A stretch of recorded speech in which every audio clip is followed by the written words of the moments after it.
Hoy nos adentraremos en Egipto, la tierra de los faraones, aquella civilización que se desarrolló 4000 años antes de Cristo y que nos legó muchos conocimientos hasta hoy no totalmente descubiertos ni aún descifrados en cuanto a qué nos dicen realmente las pirámides, para qué fueron construidas. Muchas son las hipótesis que se han esbozado, pero pocas las conclusiones.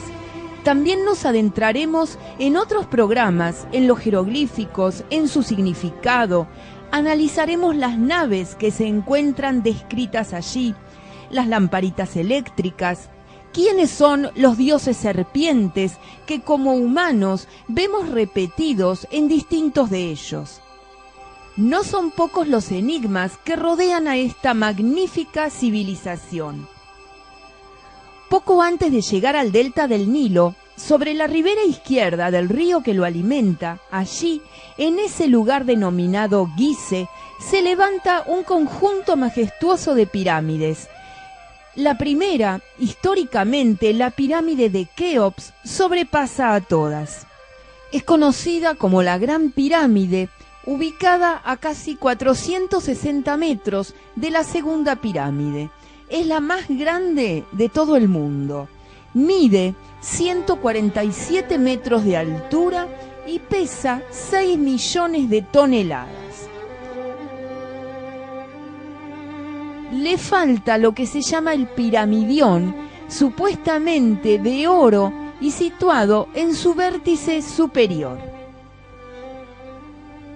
La construcción de esta pirámide es perfecta y alineada a los 4 puntos cardinales.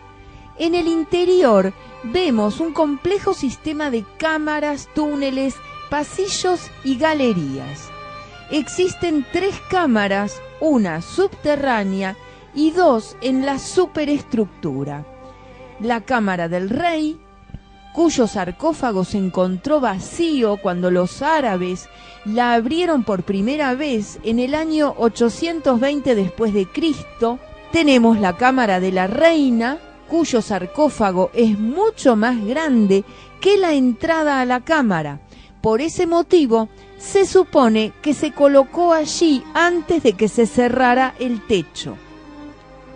La unión de los bloques y vigas es tan perfecto, están tan unidos, que no se puede pasar ni siquiera una hojita de afeitar. De las paredes sur y norte de estas cámaras salen 2 canales estrechos de 20 por 20 centímetros. Los de la cámara del rey van directo al exterior, mientras que los de la cámara de la reina terminan en su interior. Por un momento se pensó que eran canales de ventilación, pero ahora se sabe, yo diría se supone, que se utilizaban con fines rituales y que fueron alineados con los sistemas estelares. La transcripción de un jeroglífico de la conocida Estela del Inventario daba a conocer que la Gran Pirámide ya estaba construida en tiempos de Keops y era llamado el Templo de Isis. Si quisiéramos tomar como ciertas las teorías de los arqueólogos, diríamos que en la construcción de la pirámide se tardaron unos 20 años con más de 100.000 hombres trabajando en ella, y que en la construcción de la calzada o vía por la que iban a transportar los enormes bloques de piedra calcárea desde la cantera se tardaron más de 10 años. Así es como nos lo cuenta la historia. Ahora piensen, ¿cómo harían 100.000 hombres durante 20 años para trabajar todos juntos en un mismo lugar? ¿Con qué espacio? ¿Cómo transportaban esos inmensos bloques de piedra que pesan desde 2 toneladas hasta 80 toneladas cada uno? ¿Y cómo los transportarían desde las canteras de Asuán a 1000 kilómetros de distancia de la pirámide? ¿Cómo cortarían esos bloques de granito con simples útiles de cobre? Porque la historia nos dice que no conocían el hierro. y cómo harían para subir a la cima de la pirámide, a 147 metros de altura, esos bloques de 80 toneladas. Según estos datos arqueológicos, estos 100.000 hombres trabajando constantemente en la construcción de la pirámide, que tiene 2.800.000 bloques, para poder terminarla en 20 años, tendrían que haber colocado, situado, orientado, pulido y grabado uno de esos pesados bloques cada 3 minutos. Y sin utilizar poleas, porque en esa época no las conocían. No se encontraron vestigios de amarres de cuerdas ni nada por el estilo, así que el transporte en esa época no era nada sencillo. Aparte, como dato curioso, para fijar los bloques uno con otro se utilizaba un yeso de fraguado rápido, cosa que una vez fijado el bloque no se podía moverlo para orientarlo.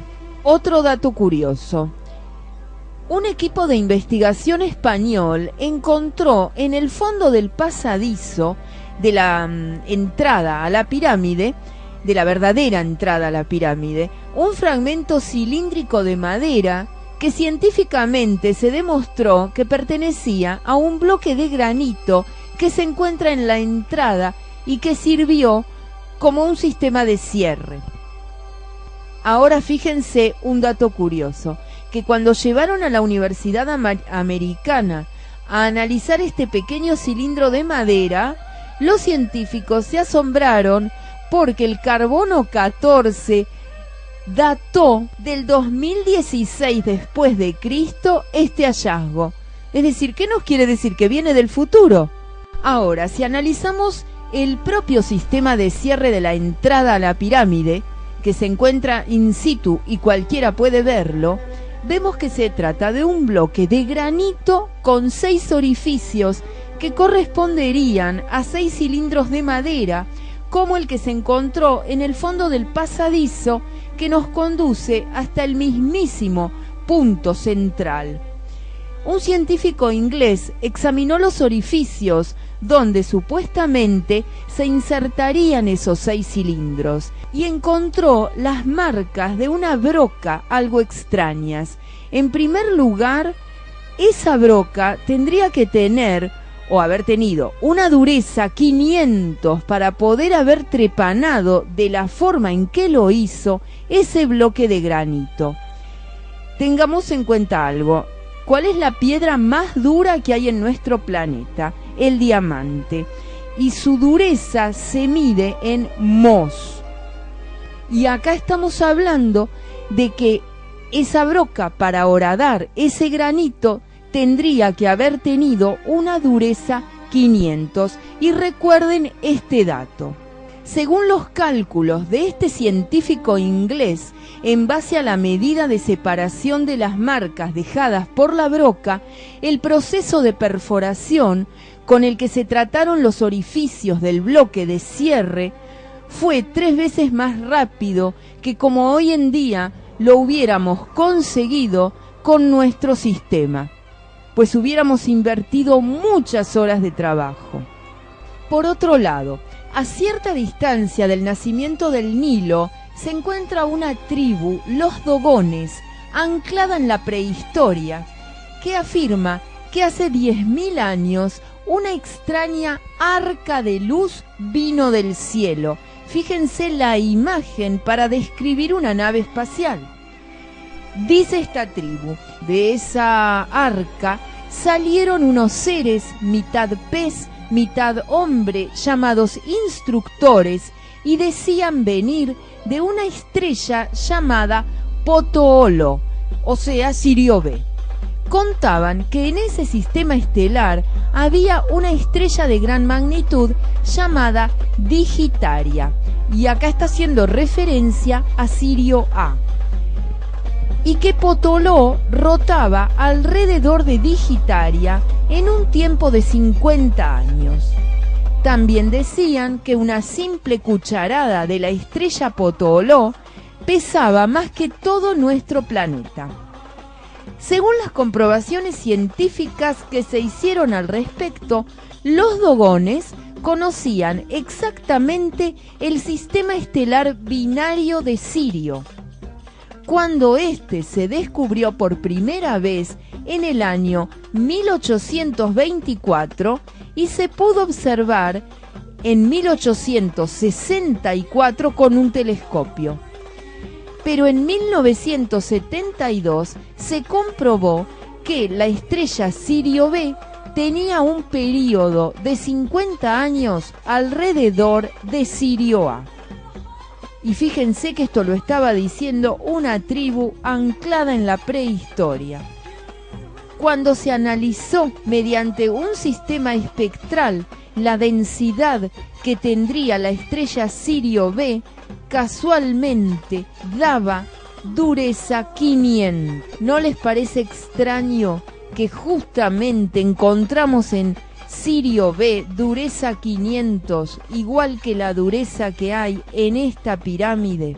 Podemos descubrir en la pirámide la presencia del número pi, o sea el 3,14, las relaciones métricas que unen los lados de un triángulo rectángulo, el teorema de Pitágoras, y todo un conjunto de medidas que resumen los datos más actuales de astronomía y de geografía terrestre.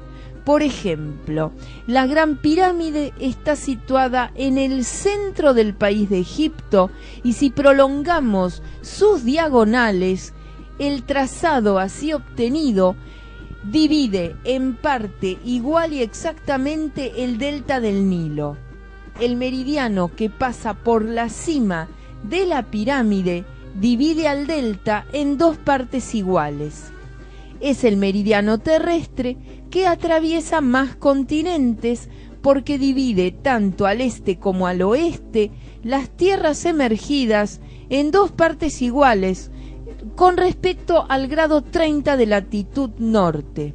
Hasta aquí mi presentación y lo que les traje para después de la pausa es el extracto de un programa español dirigido por Javier Sierra, un periodista y escritor, analizando distintos aspectos de la Gran Pirámide junto a otros investigadores. Vamos ya a escuchar a nuestros auspiciantes.